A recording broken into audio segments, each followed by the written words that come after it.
Those last comments brought back some fond memories. I remember when I first came back to town, they had the party for Mr. Cameron. And one of the things they gave him was a new fish shack, and they were having a real hard time pulling it out. I couldn't figure out why. A little while later, out jumped the King of Sweden, only it was Elmer Peterson. And a little later, the King of Sweden went into the fish shack and came out with this ugly board-like something that he smashed around that was lutefisk. I remember Mr. Cameron looking at him saying, "Thank heavens, Elmer, I thought the smell was coming from you."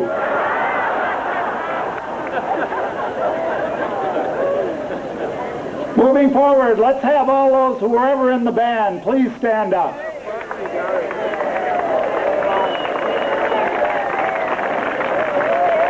Thank you.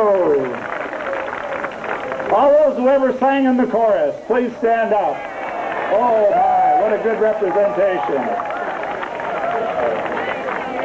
All those who ever participated in drama and the creative arts, please stand. Thank you.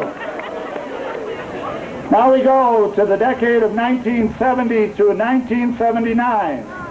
And today we have one of our alumni who left the area but's back with us again, Mr. Steve Tackman from the class of 1979. Steve.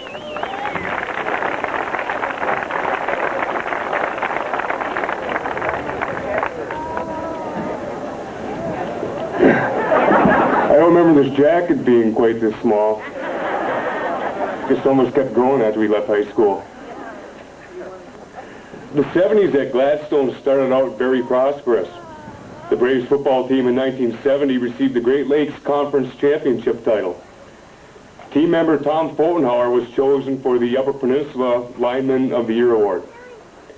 In 1971, 5 seniors were not allowed to attend graduation for the reason that their hair had hung over their ears.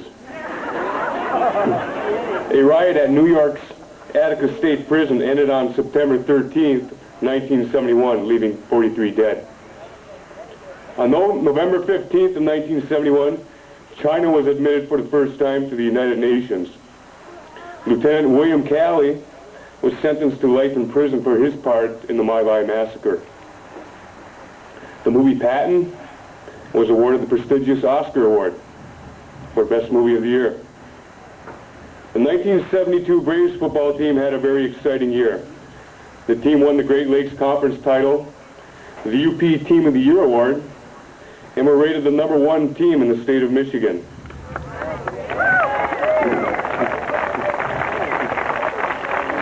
In the spring of that year, Gladstone men's track team also brought home the Great Lakes Conference title.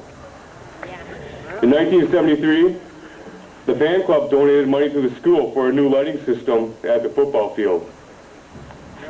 In 1974, the Gladstone boys basketball team reached the Great Northern Conference playoffs and placed 3rd. This was the first time that Gladstone boys basketball team was in playoff contention. On August 9th of 1974, Richard Nixon resigned as president after being in office for nearly 4 years. President Ford, in 1975, declared the Vietnam era over.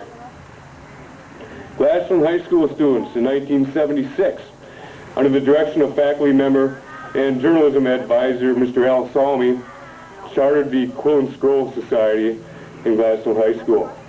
To this day, the original charter still hangs in the biology room of the high school. Also during 1976, the bicentennial of America was celebrated. Great Britain during this year gave the United States the oldest known copy of the Magna Carta. Wayne Buckles in 1977 was hired as a replacement for West Fleet.